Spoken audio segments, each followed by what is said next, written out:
Praise the Lord, जय मसीह की। दोस्तों, स्वागत है आपका एक और नई वीडियो में। आज की वीडियो में मैं बात करने वाला हूं, जैसे थंबनेल में आपने देखा कि बजिंदर सिंह की चापलूसी करते करते सत्य के मार्ग से भटक गए हो। बिल्कुल, ये सभी लोग जितने भी बजिंदर सिंह के चाहने वाले, उसके फॉलोवर्स हैं, ये उसकी चापलूसी करते करते परमेश्वर के उस सत्य मार्ग से भटक गए हैं। ऐसा मैं क्यों कह रहा हूं? क्योंकि परमेश्वर का वचन ऐसा नहीं था जैसा आज इन लोगों ने बना दिया है। और जैसे मैंने इस व्यक्ति की यहाँ पर फोटो रखी, जिसका नाम है पास्टर प्रचारक शुभम लाल। यह व्यक्ति जो है परमेश्वर के वचन को गलत तरीके से इंटरप्रिटेशन करता है। हर वचन में, हर बात में ये परमेश्वर के वचन को स्टार्ट करेगा और इसकी बातें जाकर बजिंदर सिंह के ऊपर खत्म होंगी। बजिंदर सिंह के ऊपर उस वचन को लेके चला जाता है। पहली बात, यूहन्ना 16 अध्याय उसकी 13 आयत में प्रभु ने कहा था, परंतु जब वह पवित्र आएगा, वह अर्थात सत्य का आत्मा आएगा, तुम्हें सब सत्य का मार्ग बताएगा। और यूहन्ना 17 अध्याय उसकी 17वीं और 18वीं आयत में कहा कि सत्य के द्वारा उन्हें पवित्र कर, तेरा वचन सत्य है। जैसे तूने मुझे जगत में भेजा, वैसा मैंने भी उन्हें जगत में भेजा है। क्यों भेजा है प्रभु यीशु मसीह ने जगत में हम लोगों को? कि हम सत्य के मार्ग का, सत्य की बातों का प्रचार करें। लेकिन आज इन लोगों में सत्य कहाँ है? ये झूठी खबरें फैलाते हैं, झूठी बातें करते हैं। मैं एक वचन रखना चाहता हूं, गलातियों 5वां अध्याय उसकी 7वीं और 8वीं आयत। वचन कहता है, तुम तो भली भांति दौड़ रहे थे, अब किसने तुम्हें रोक दिया कि सत्य को ना मानो?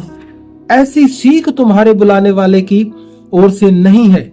ऐसी सीख जो है वो हमारे परमेश्वर की ओर से नहीं थी।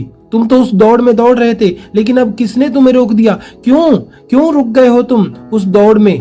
क्यों झूठी बातों पर विश्वास करते हो? क्या जिसने कहा था तू चोरी ना करना, तू हत्या ना करना, क्या उसी ने ये बात नहीं कही कि तू किसी के विरुद्ध झूठी साक्षी ना देना, झूठ मत बोलना? लेकिन आज ये लोग झूठ बोल बोलकर परमेश्वर के वचन को बिगाड़ रहे हैं, परमेश्वर के वचनों को बिगाड़ने का काम कर रहे हैं, एक व्यक्ति की चापलूसी करते हुए। अब जैसे ये कहते हैं कि बजिंदर सिंह जो है 23 तारीख को जेल से बाहर आ जाएंगे या क्रिसमस से बाहर आ जाएंगे। मैंने पूछना चाहता हूं, क्या तुम सुप्रीम कोर्ट से भी ऊपर होगे? क्या जो प्रभुताएं, जो शासक परमेश्वर ने ठहराए हैं, उनसे भी बड़े होगे?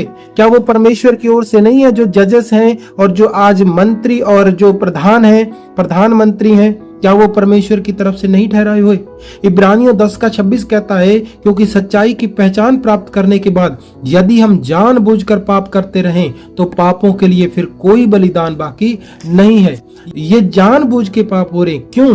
क्योंकि सब लोग सत्य को जानते हैं। जिसने ये कहा था कि तू झूठ ना बोलना, झूठी साक्षी ना देना, उसके वचनों को बिगाड़कर आज लोगों में झूठ का प्रचार किया जा रहा है, झूठी बातें फैलाई जा रही हैं। जब सच्चाई को पहचानने के बाद ऐसे काम कर रहे हो तो क्या परमेश्वर की मार से बच पाओगे?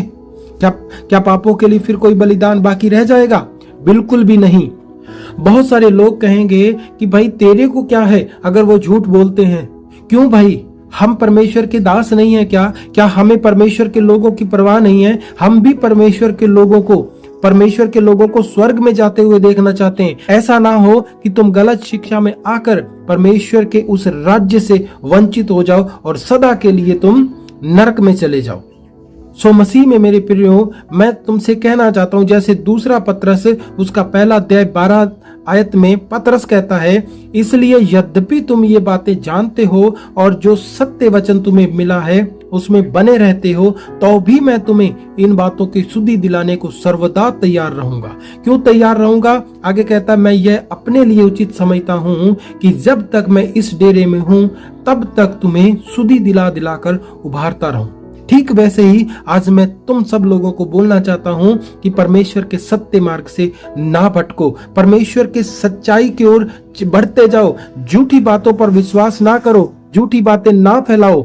ये व्यक्ति जो है 1 नंबर का झूठा, हर वीडियो में बजिंदर सिंह की ही चापलूसी करता है। इस जैसे लोगों की वीडियो देख कर अपने विश्वास से बहको मत। क्योंकि ये बहकाने का काम कर रहा है, ये भरमाने का काम कर रहा है। क्योंकि प्रभु यीशु मसीह का आगमन नजदीक है। ऐसा ना हो कि जब प्रभु यीशु मसीह आए तो वो तुम लोगों को यहाँ छोड़ दे और अपने लोगों को स्वर्ग में लेकर चले जाएं। रैप्चर में जाना तुम्हारे लिए कठिन हो सकता है इन जैसे लोगों की बातें सुनकर। बहुत सारे लोग हैं ऐसे इस व्यक्ति की तरह जो अपनी वीडियो में झूठ ही बोलते हैं। सो मसीह में मेरे प्रियो, मेरा मकसद यही है कि आप सत्य के मार्ग पर चलो। आप सत्य को जब जानते हो तो सत्य का ही प्रचार करो, झूठी बातें ना फैलाओ। आज के लिए इतना ही, मिलते किसी और वीडियो में, तब तक के लिए जय मसीह की।